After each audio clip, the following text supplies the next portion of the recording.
Be ready, 5 seconds.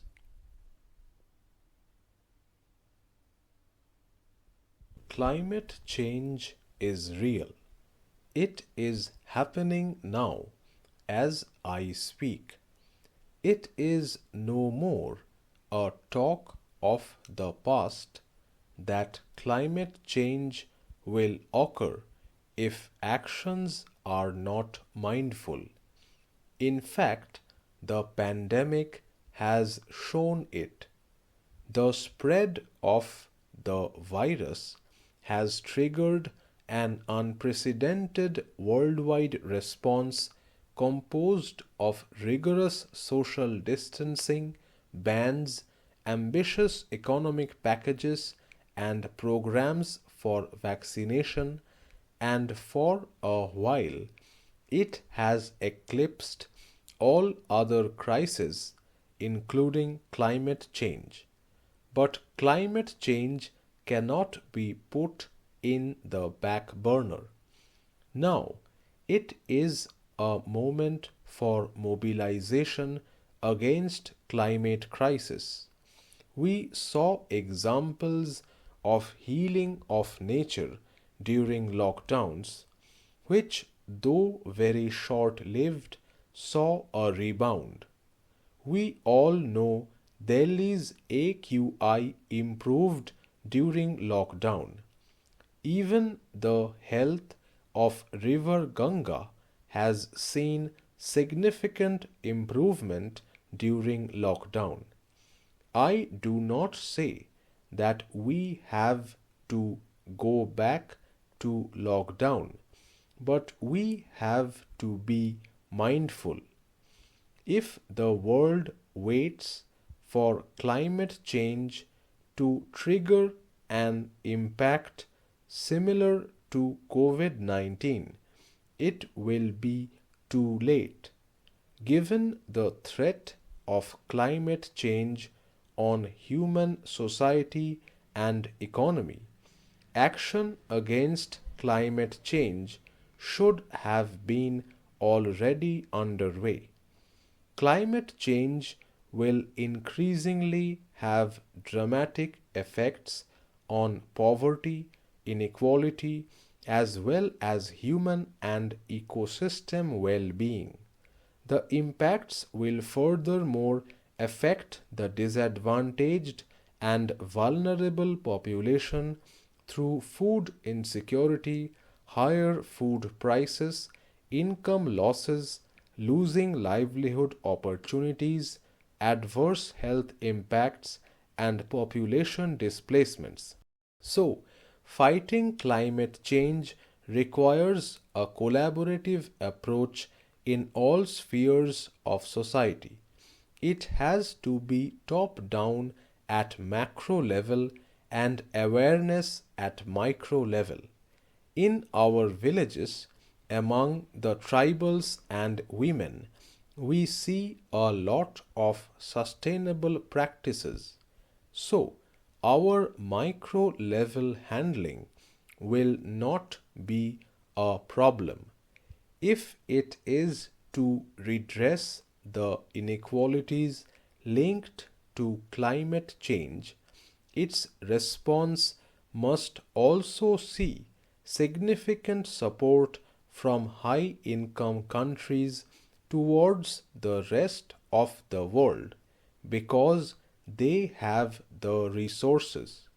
It must also heavily redirect resources towards local sustainable activities, including education, health, sustainable agriculture, renewable energy, and circular management of resources.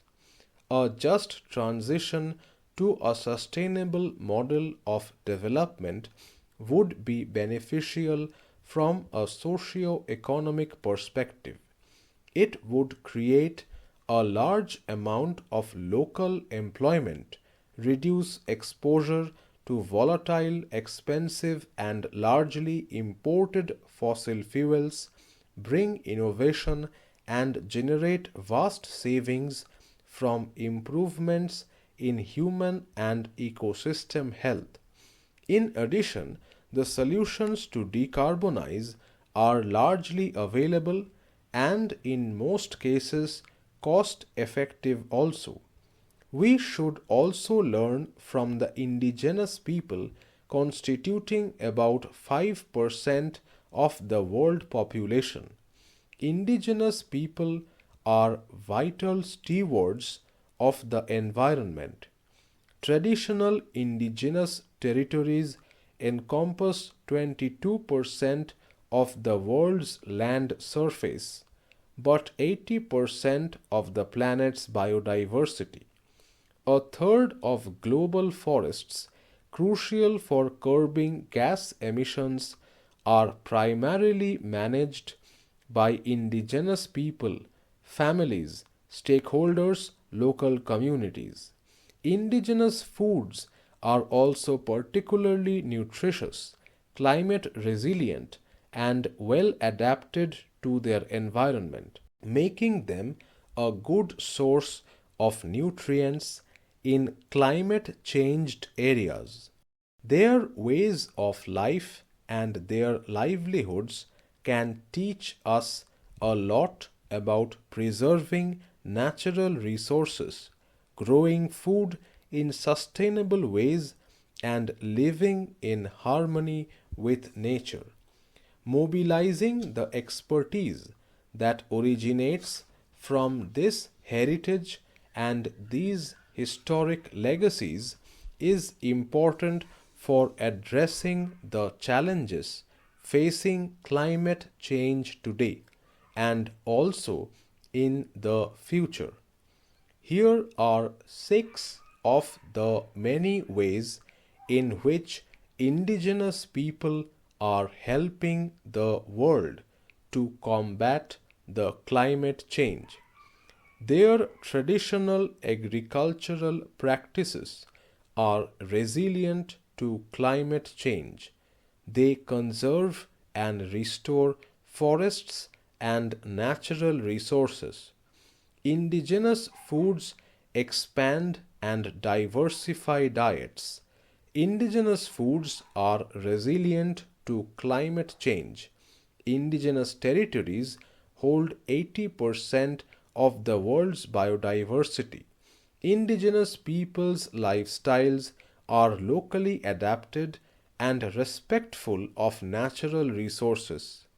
India is much ahead of these things.